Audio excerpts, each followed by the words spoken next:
Je ne les ai pas vraiment choisis. C'est une amie qui était déjà en deuxième année qui m'en a parlé. Et j'ai eu l'intuition qu'il fallait que j'aille vers ça.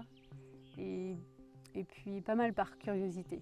Alors j'ai choisi de faire ces ateliers pour plusieurs raisons. Déjà parce que je suis une passionnée de lettres en règle générale. Je suis passionnée de spiritualité et des choses profondes de la vie.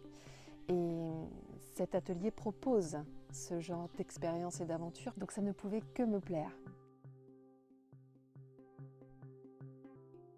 J'étais assez intimidée parce que j'avais l'impression qu'il y allait y avoir plein de portes qui allaient s'ouvrir et que je ne savais pas à quoi m'attendre vraiment. Je n'avais pas envie de m'attendre à quelque chose de précis d'ailleurs, mais donc assez intimidée, très curieuse et des ressentis assez énormes,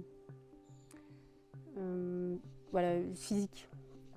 Alors c'était une expérience, une aventure collective intense et très riche émotionnellement. C'était très bienveillant, le groupe s'est tout de suite formé, ça a été très important, c'est toujours très important dans une aventure humaine, et très riche d'enseignements.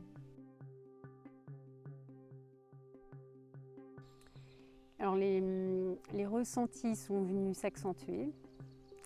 J'ai commencé à trouver des réponses à des questions que je me posais par rapport à ces ressentis, c'est-à-dire des ressentis physiques, comme je disais.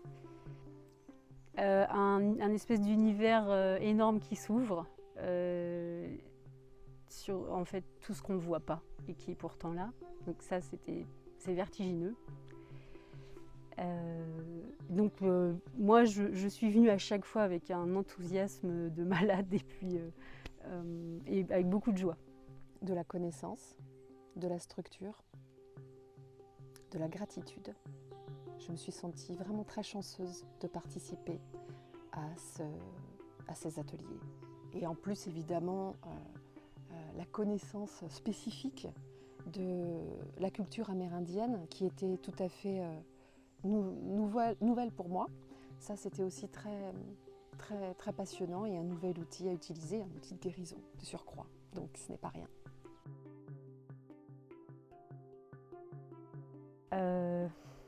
D'avoir ouvert les portes, déjà, c'est des belles victoires, je pense. Moi, j'attends pas forcément des victoires. Au début, si, je crois que j'avais envie d'avoir des espèces de pouvoirs. Mais non, plus maintenant.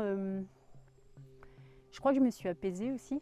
Il y a une espèce de colère qui s'est apaisée parce que le fait d'entrevoir ce monde invisible, le mot entrevoir, c'est peut-être pas le bon mot, mais le fait de sentir ce monde invisible, de sentir que la réalité ne se limite pas à ce qu'on voit, ça apporte beaucoup d'espérance.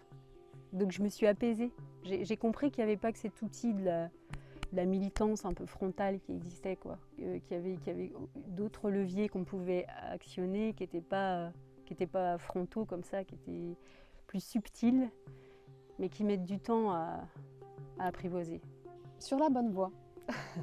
Les victoires, c'est d'être sur le chemin et d'être toujours sur le chemin. Dans cet atelier, on travaille beaucoup sur les ressentis, sur nos émotions, et en fait, c'est l'essentiel de la vie. C'est le sel de la vie. Donc, avoir comme ça des outils de décodage, c'est absolument nécessaire pour qui veut remplir sa mission sur Terre, si j'ose dire. C'est un mot un petit peu fort peut-être, mais en tout cas, être connecté à soi, profondément.